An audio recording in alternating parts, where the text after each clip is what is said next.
राधे कृष्णा। जय बोलो राधा रानी की जय। जय बोलो श्री कृष्ण कन्हैया लाल की जय। जय बोलो वृंदावन धाम की जय।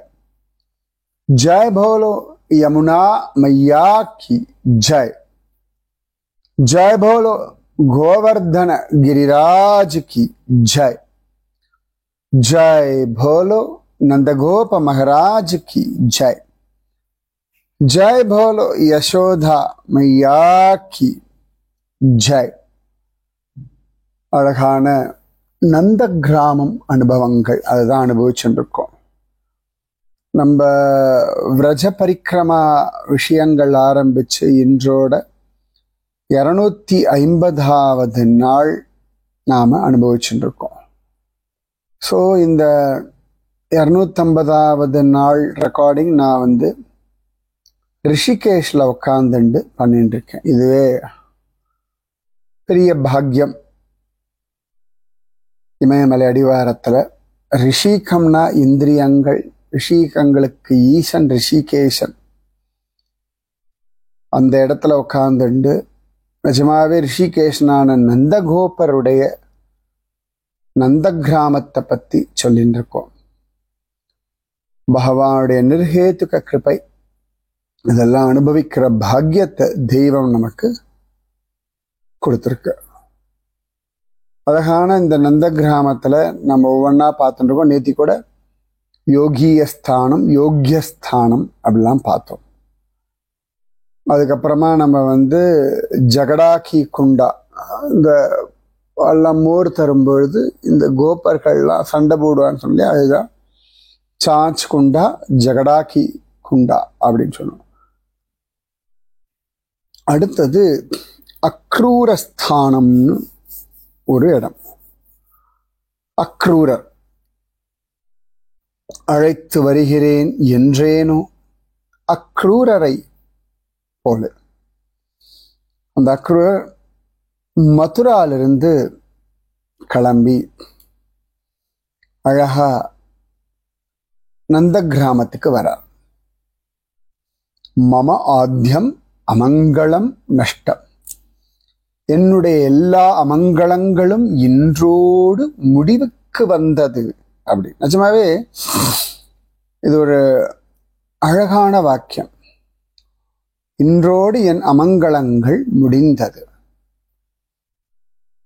இன்றோடு என் பிரச்சனைகள் முடிந்தது, இன்றோடு என் கஷ்டங்கள் முடிந்தது. இன்னைக்கு ராத்திரி தூங்கும்போதே சொல்லிட்டு படுத்துக்கோங்க. இன்றோடு என் கஷ்டங்கள் முடிந்தது, இன்றோடு என் அவமானங்கள் முடிந்தது, இன்றோடு என் பிரச்சனைகள் முடிந்தது, இன்றோடு என் வியாதிகள் முடிந்தது, இன்றோடு என் கவலைகள் முடிந்தது அப்படின்னு இதை சொல்லிகிட்டே வாங்குவோம். மனம் இருக்கு இல்லையா, அது இப்படி சஞ்சலப்படும். எங்கேயோ யாரோ சொல்ற வார்த்தைகள், ஏதோ செய்யக்கூடிய விஷயங்கள், இதெல்லாம் மனசை போட்டு அப்படி டிஸ்டர்ப் பண்ணும். நம்ம மனசு எத்தனைக்கெத்தனை ஸ்ட்ராங்கா இருக்கோ அத்தனைக்கெத்தனை வாழ்க்கை ரொம்ப அழகா, ரொம்ப தெளிவா, ரொம்ப ஜோரா இருக்கும். திரும்ப திரும்ப ஒரே விஷயம்தான், உங்க மனசை ஸ்ட்ராங் ஆக்கிக்கோங்க. உலகத்துல என்ன வேணா நடக்கட்டும், யார் வேணா என்ன வேணா சொல்லட்டும். கண்ணனை சொல்லலையா, ராமனை சொல்லலையா, ராமானுஜரை சொல்லலையா, சங்கரரை சொல்லலையா, சைத்தன்ய மகாபிரபுவை சொல்லலையா. ஸோ இது ஒரு விஷயமே கிடையாது. ஸோ ஒவ்வொரு நாளுமே இதை சொல்லிட்டு நீங்க படுத்துட்டு பாருங்க. நிஜமாவே ரொம்ப அழகான ஒரு சமாதானம், சாந்தி, நிம்மதி, ஒரு தைரியம், ஒரு நம்பிக்கை, உற்சாகம் எல்லாம் தானா வரும். ஸோ அக்ரூரஸ்தானம். ஆனால் இந்த அக்ரூரஸ்தானத்தை விரஜவாசிகள் மட்டும் க்ரூரஸ்தானம் அப்படின்னு தான் சொல்லுவா. ஏன்னா இந்த அக்ரூரர் வந்து கிருஷ்ணனை பிருந்தாவனத்திலேருந்து கூட்டிட்டு போனதுனால அவளை பொறுத்த வரைக்கும் அக்ரூரர் நல்லவர்லாம் கிடையாது. அக்ரூரர் வந்து குரூரமானவர், அசுரன் அப்படின்னு தான் எல்லாரும் வர்ணிப்பார்கள். அது கோபிகைகள் தொட்டு இன்னி காலகட்டம் வரைக்கும் இதுதான் யதார்த்தம். அக்ரூரர் யாரும் பெருசா ஒத்துக்க மாட்டா. ஸோ அக்ரூரர் இந்த நந்த கிராமத்துக்கு வரும் பொழுது பல விஷயங்களை யோசிச்சுட்டு வர்றார். நான் இன்னைக்கு போய் கிருஷ்ணனை பார்ப்பேன், பலராமனை பார்ப்பேன், அழகா அவ கால்களில் விழுவேன். இத்தனைக்கும் பார்த்தா கிருஷ்ணனும் பலராமனும் குழந்தைகள், அக்ரூரர் வயசானவர். என் அப்பா வயசு இருக்கு வச்சுக்கோங்களேன், வசுதேவர் அவா வயசு இருக்கும். ஆனா அவருக்கு தெரியும் இவர்கள் ஸ்வயம் பிரம்மஸ்வரூபம் அப்படின்னு. ஸோ நிறைய யோசிச்சுட்டு வர்றார். இப்படி யோசிச்சுட்டே டிராவல் பண்ணி வரும் பொழுது இந்த நந்த கிராமத்தினுடைய அவுட்டர் ஸ்டேஜ், இதெல்லாம் அவுட்டர் ஏரியா, இங்க வரும் பொழுது பகவான் அன்னைக்கு அந்த பக்கமா இந்த மாடுகள்லாம் மேய்ச்சுண்டு தன்னுடைய வீட்டுக்கு போயிருக்கான். இந்த இடத்துக்கு வந்தோடனே கண்ணனுடைய சரண கமல அடையாளங்கள் இந்த பூமியில பார்க்கிறார். அதுல சங்கம், சக்கரம், இந்த அடையாளங்கள்லாம் பார்த்த உடனேயே அக்ரூரர் ஆனந்தப்பட்டு தன் ரதத்திலிருந்து குதிச்சு அந்த பகவானுடைய சரணகமல அடையாளங்கள்ல இப்படி அங்க பிரதட்சணம் பண்ணார். ஸோ இதுதான் இந்த அக்ரூரஸ்தானம். இந்த இடத்துல ஒரு குளமும் இருந்திருக்கு. அப்பப்போ ட்ரை ஆயிடும், அப்பப்போ தண்ணி வரும். பெருசா அங்கே கோவில்லாம் கிடையாது. இப்படி அக்ரூர காட்ல இருக்கிற மாதிரி ஒரு கோவில்லாம் கிடையாது. ஆனால் அங்கே சும்மா அங்கே ஒரு மார்க் பண்ணி கல்லெல்லாம் வச்சிருக்கா, அவ்வளோதான். ஸோ இது வந்து அக்ரூரஸ்தானம் அப்படின்னு பெயர். அதுக்கு அடுத்தது இன்னொரு குண்டம். நான் சொன்ன நிறைய குளங்கள் இந்த நந்தகோபருடைய நந்த கிராமத்தை சுத்தி இருக்கு. அடுத்த குண்டம் தோ மண வன குண்டம்னு பேர். தோ மண வன. தோ மண அப்படின்னா இரண்டு மனம் சொன்னோம் இல்லையா? இரண்டு மனங்களுடைய வனம் அங்க இருக்கக்கூடிய குண்டம். இதுல சொல்லும் பொழுது ரிம்கி ஜிம்கி அப்படின்ற 2 கோபிகைகள், இந்த ராதா கிருஷ்ணா அவ 2 பேரும் பார்க்கறதுக்கும் பேசுறதுக்குமான அழகான காரியங்கள் பார்த்து பார்த்து பண்ணுவாளாம். ஸோ அவளுடைய 2 மனங்களும் ஒன்னா சேர்ந்து ராதையும் கண்ணனுமாக ஆனந்தத்தை அனுபவிக்கணுன்றதுக்காக அவர்கள் சேர்ந்து பண்ணக்கூடிய கைங்கரியம் பண்ணக்கூடிய ஒரு இடம் இது. ஸோ தோ மண வன குண்டம்னு பெயர். இன்னொன்று தோமணம், இருமணம் ஒரு மணமாகக்கூடிய ராதையும் கண்ணனும் இருமணம் ஒரு மணமாக அப்படி இருக்கக்கூடிய ஒரு ஸ்தலம் இந்த தோ மண வன குண்டம்னு பெயர். அதுக்கு அடுத்தது பௌர்ணமாசி குண்டம், பௌர்ணமாசி குகை, பௌர்ணமாசி தேவி. இந்த கர்க சம்ஹிதை, அப்புறமா கௌடிய வைஷ்ணவ சம்பிரதாயத்துல சொல்லப்படுகின்ற நிறைய கிரந்தங்கள்ல பௌர்ணமாசி தேவியை பத்தி நிறைய விஷயங்கள் காண கிடைக்கிறது. பௌர்ணமாசி தேவி யார் அப்படின்னா, கிருஷ்ணன் வந்து குருகுல வாசம் போறான் இல்லையா, அந்த சாந்தீபனி முனிவருடைய அம்மா தான் இந்த பௌர்ணமாசி தேவி.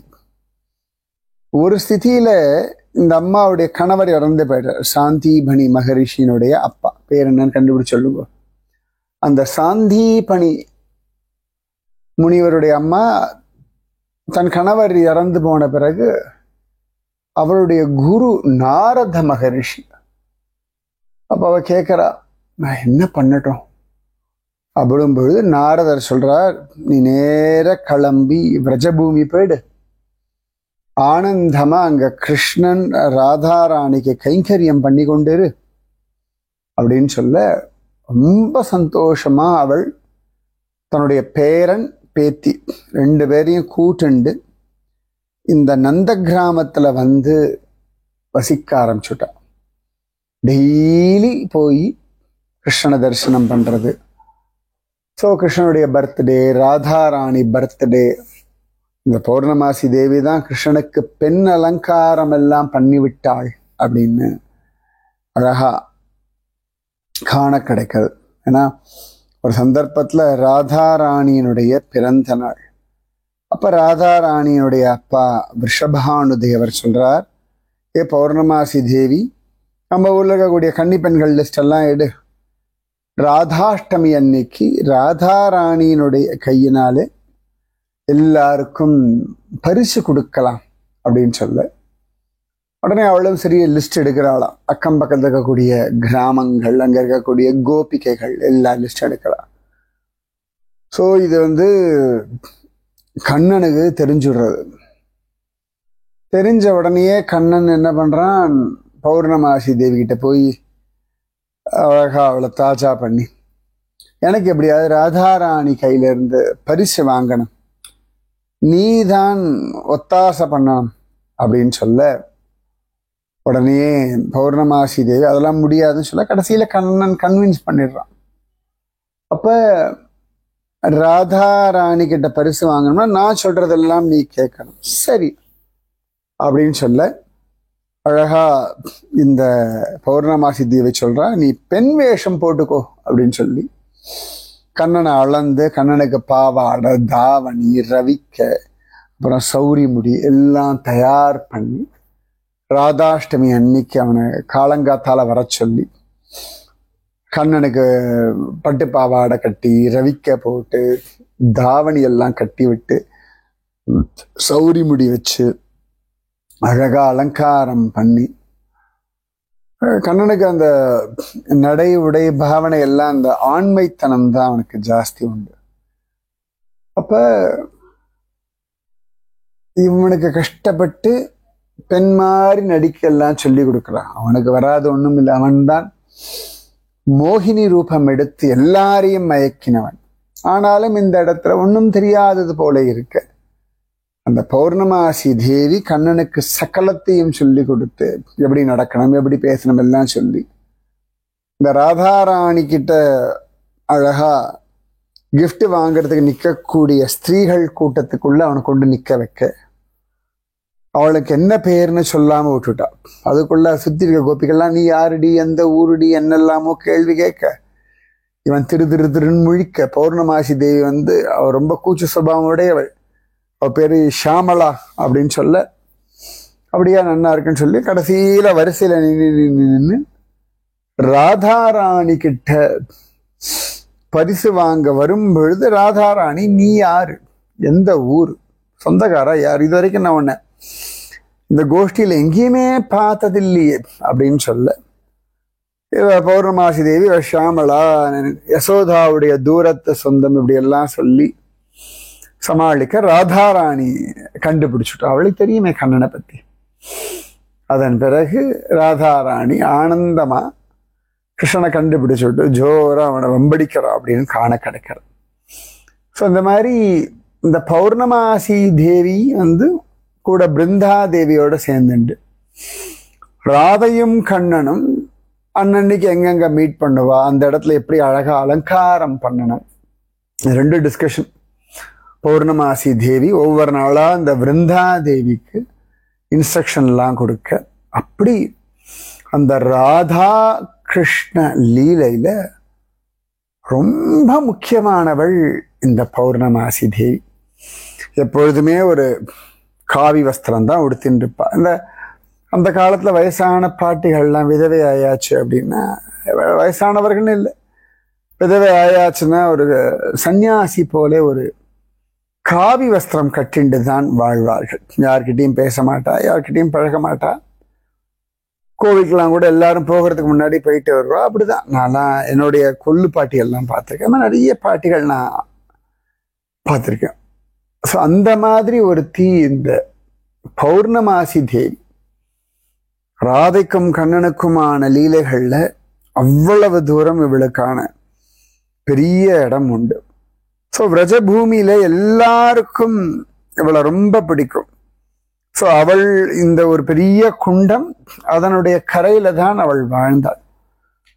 பிரஜவாசிகளே சேர்ந்து அவளுக்கு ஒரு குடிசை போட்டு கொடுத்து அவளும் அவளுடைய பேரன் பேத்தி அவர்கள்லாம் இருக்கிறதுக்காகவே எல்லாம் ஏற்பாடு பண்ணி கொடுத்தா.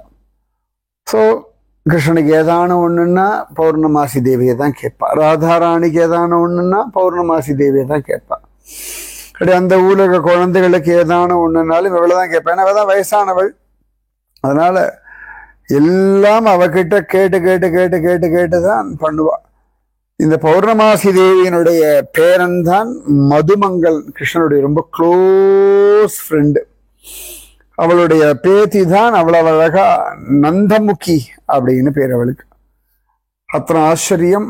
அப்படி ஒரு ராதா கிருஷ்ண பக்தை இந்த பௌர்ணமாசி தேவி. பிருந்தாவனத்திலேயே ஒரு பௌர்ணமாசி தேவியினுடைய கோவில்லாம் இன்னைக்கும் இருக்கு. பௌர்ணமாசி தேவி மந்திரம் அப்படின்னு அதுக்கு பெயர்.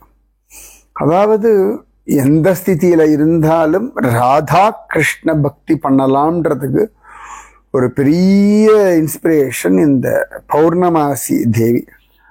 அதனால அவளுடைய குளம், அப்புறமா அங்க பக்கத்திலேயே ஒரு குகை இருக்கு. அதுதான் பௌர்ணமாசி குகை அப்படின்னு பெயர். ஸோ இதெல்லாம் வந்து நந்தபவன்லேருந்து ஒரு 2 கிலோமீட்டர் தள்ளி போயாச்சுன்னா இந்த இடம் உண்டு. அடுத்து உத்தவ் கியாரி அப்படின்னு பேர். உத்தவ் கிரியா ஸ்தானம், உத்தவ கியாரின்னு பேர்.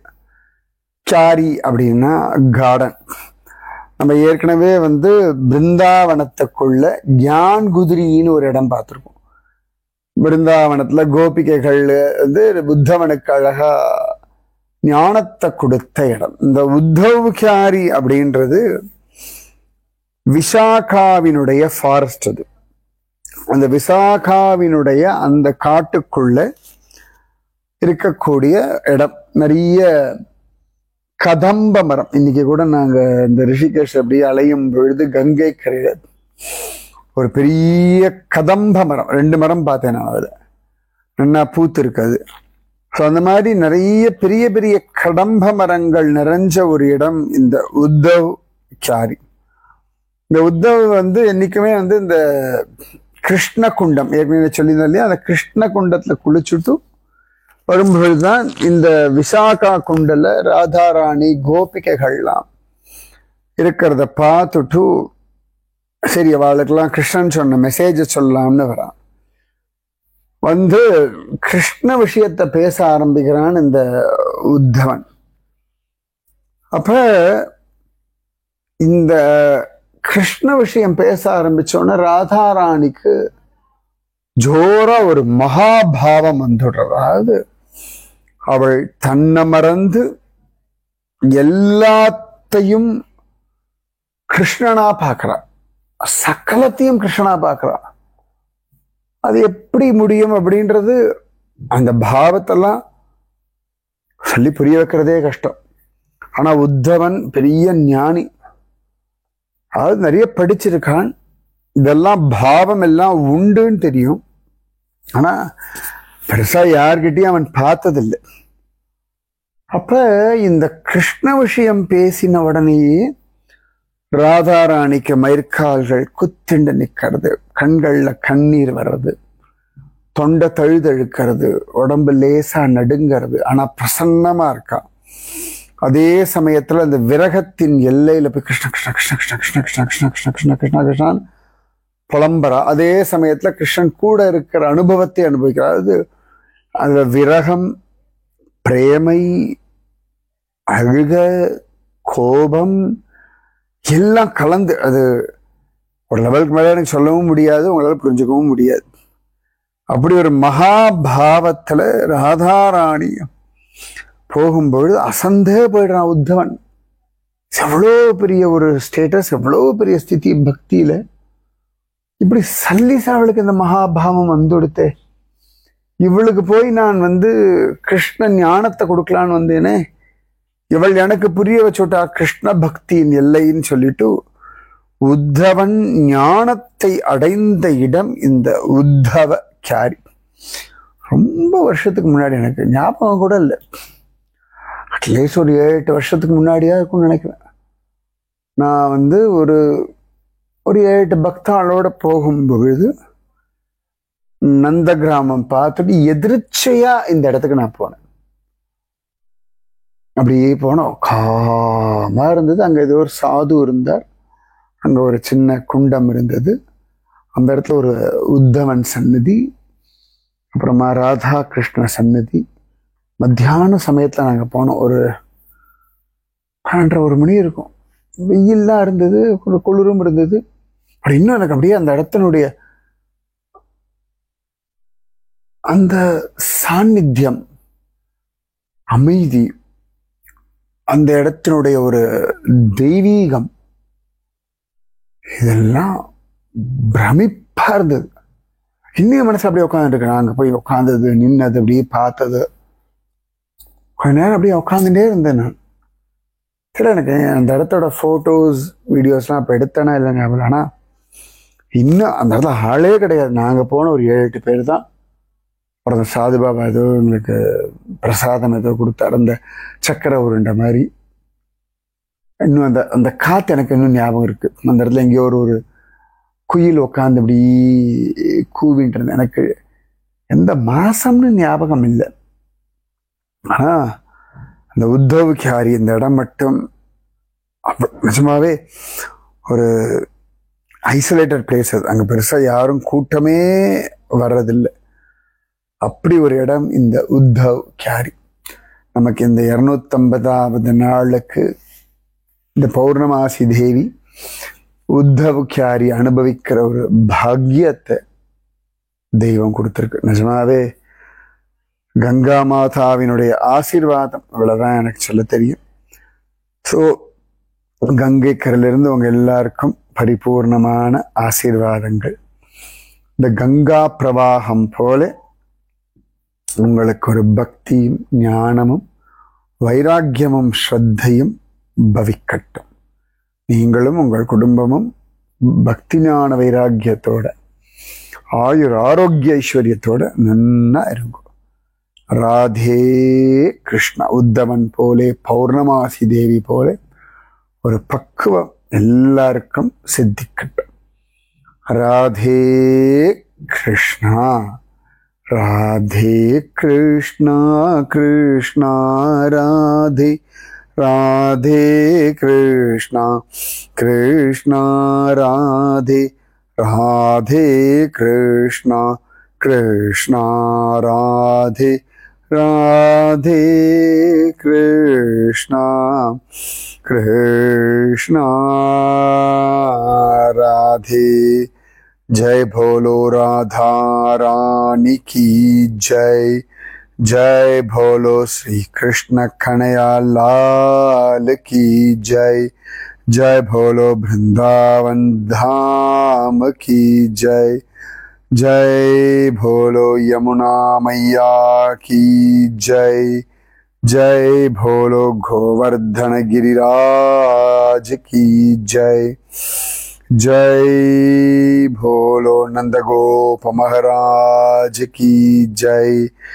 जय भोलो यशोदा मैया की जय. जय भोलो पौर्णमासी देवी की जय. जय भोलो उद्धव महाराज की जय. राधे कृष्णा.